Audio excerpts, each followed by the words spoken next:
When you receive one of our live sourdough starters in the mail, it's going to need a little TLC to recover from its postal journey, and also just to build it up to a usable quantity. Fortunately, this is usually a pretty quick and easy process. Your starter can be ready to use in as little as 24 hours and probably not more than about 48.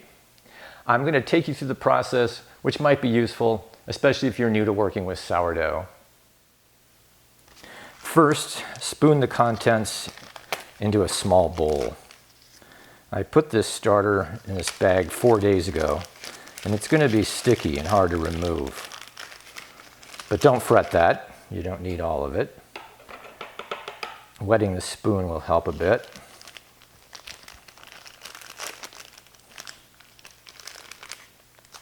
That's all you need right there. But I'll get a little bit more out anyway.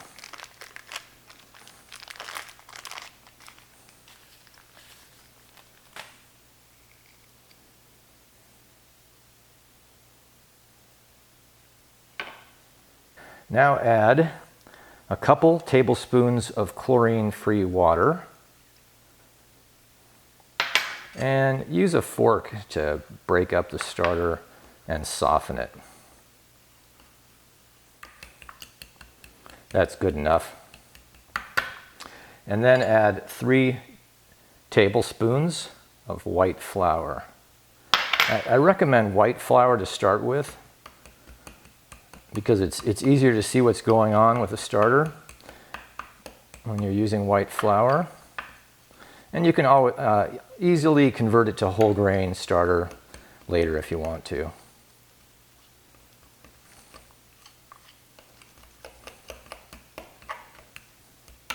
That's a real nice consistency right there.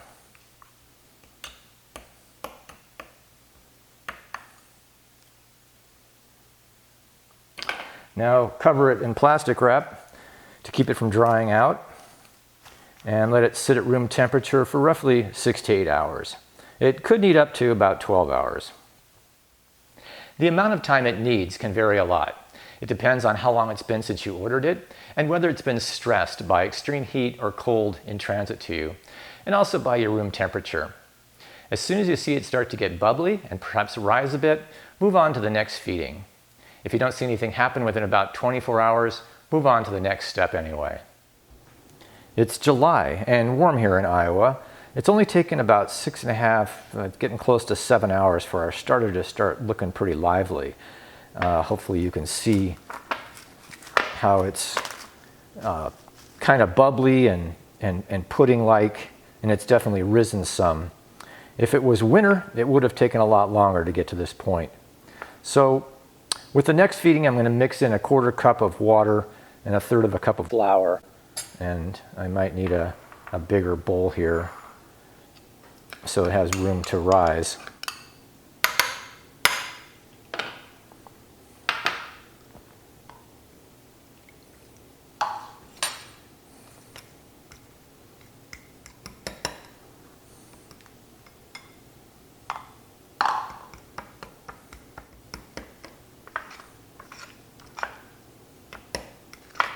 Now again, we have a nice consistency going here because I used equal weights of flour and water. Now it could be anywhere from several hours to maybe 12 hours before you again see some significant bubbling and rising action. Since there are a few variables that determine how quickly this whole revival process can take, if you can check your starter every few hours, that would be ideal. You'll know your starter is doing well when it gets bubbly and kind of gelatinous and spongy and rises somewhat after feeding. And we got to remember to put the plastic wrap back over it so it doesn't dry out. Now here's a super important point. People sometimes ask us why it appears that their starter isn't doing anything and what they're doing wrong. By far the most common issue is that their batch of starter is simply too thin and runny, too liquidy. Your starter should be more like a wet, shaggy dough than a pancake batter. If your starter is thin and runny, the bubbles from fermentation will rise up through the starter and it will look like nothing is happening. But if your starter is stiff, if the dough is stiff, it will trap the bubbles from fermentation and your starter will rise and get bubbly. So if you think this could be the problem, just add a bit more flour to stiffen it up and see what happens. If your starter is still not responding, it may have gotten overly stressed in transit to you, and we may just need to send you a replacement. Just let us know. Okay, now it's the morning of day 2.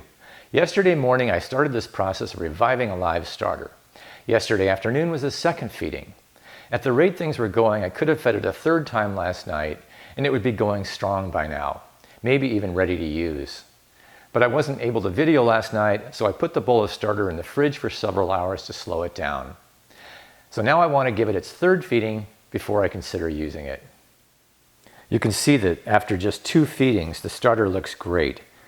It's bubbly, it's spongy, and it rose a lot. Since I've outgrown this bowl, I'm going to transfer the starter to a decent sized jar. A jar that does not have an airtight lid.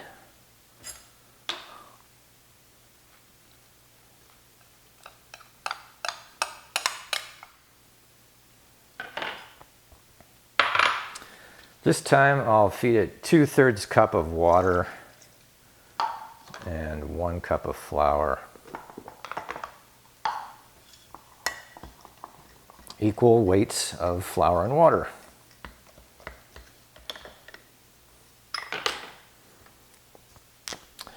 And this time I'll mark the level of the starter on the jar. It's about there. This side's a little cleaner.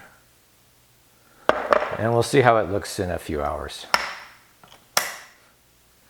5 hours later, it has risen very well, doubled in volume. When your starter rises well, that's a good indicator that your bread dough stands an excellent chance of also rising well. When you get to this point, you're good to go. Once you have a viable starter, you might also want to check out our video on managing a sourdough starter. Have fun and enjoy your sourdough baking.